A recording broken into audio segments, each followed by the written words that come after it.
विश्वमाझ अग्रणी छाप छोड्न सफल विशाल चीनले आफ्नै भूमि सिन्जियाङलाई नर्क बनाएको आरोप लागेको छ। उइगर र अन्य मुस्लिम अल्पसंख्यकहरूको बसोबास रहेको देशको उत्तरी पश्चिमी क्षेत्र सिन्जियाङमा मानवता विरोधी अपराधहरू गरिरहेको आरोप लागेको हो। चीनले उइगर, काजाख र अन्य मुस्लिम समुदायका मानिसहरूलाई सामूहिक रूपमा थुनामा राख्ने, निगरानी गर्ने र यातना समेत दिने गरेको बताइएको छ। अन्तर्राष्ट्रिय मानवाधिकारवादी संस्था एमनेस्टी इन्टरनेशनलले संयुक्त राष्ट्रसंघलाई अनुसन्धानको लागि आग्रह समेत गरेको छ। चीनको उत्तर पश्चिमी सिन्जियाङ क्षेत्रमा बस्ने उइगरहरूको जनसंख्या झण्डै 1 करोड 20 लाख छ। उनीहरूमध्ये अधिकांश मुस्लिम छन्। चीनमा सिन्जियाङ क्षेत्रलाई औपचारिक रूपमा सिन्जियाङ उइगर स्वायत्त क्षेत्र भनेर चिनिन्छ। उइगरहरू आफ्नै भाषा बोल्छन् जुन टर्किस जस्तै हुन्छ। उनीहरू आफूलाई सांस्कृतिक तथा जातीय रूपमा मध्य एसियाली राष्ट्रहरूसँग नजिक ठान्छन्।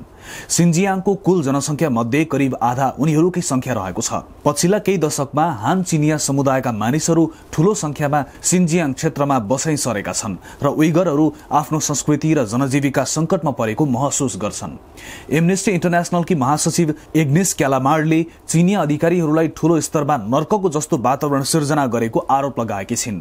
55 जना भूतपूर्व थुनुवाहरूसँगको अन्तर्वार्तामा आधारित रहेर एमनेस्टीले तयार पारेको 160 पृष्ठ लामो प्रतिवेदनमा भनिएको छ, चिनिया राज्यले कम्तीमा पनि मानवता विरोधी यस्ता अपराधहरू गरेको छ। मानिसहरूलाई थुनामा राख्ने र हिँडडुल गर्न पाउने मानिसको अधिकारलाई गम्भीर रूपमा सीमित तुल्याउँदै अन्तर्राष्ट्रिय कानूनको आधारभूत नियमको उल्लङ्घन, यातना र दमन। एमनेस्टीको प्रतिवेदन अर्को अन्तर्राष्ट्रिय मानवाधिकारवादी संस्था ह्युमन राइट्स वाचले जारी गरेको त्यस्तै प्रकारको छानबिन प्रतिवेदनपछि आएको छ। सो संस्थाले गत अप्रिल महिनामा प्रकाशित गरेको प्रतिवेदनमा चीन सरकार मानवता विरोधी अपराधहरूका निम्ति जिम्मेवार रहेको भन्ने आफूलाई लागेको जनाएको थियो। चीनलाई केही पश्चिमा देश र मानवाधिकारवादी समूहहरूले सिन्जियाङमा रहेका टर्किस मूलका जातीय समुदायहरू विरुद्ध आम नरसंहार गर्न खोजेको आरोप लगाउँदै आएका छन्। तर चिनिया राज्यको कदमलाई आम नरसंहार भनेर भन्न सकिन्छ कि सकिँदैन भन्नेमा विवाद रहेको छ।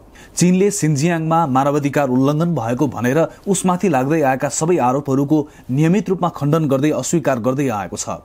चीनको भनाइमा सिन्जियाङका शिविरहरू त्यस क्षेत्रमा आतंकवाद विरुद्ध लड्नको लागि सञ्चालित स्वयंसेवी व्यावसायिक र कट्टरपन्थी धारणालाई न्यूनीकरण गर्ने कार्यक्रमहरू हुन्।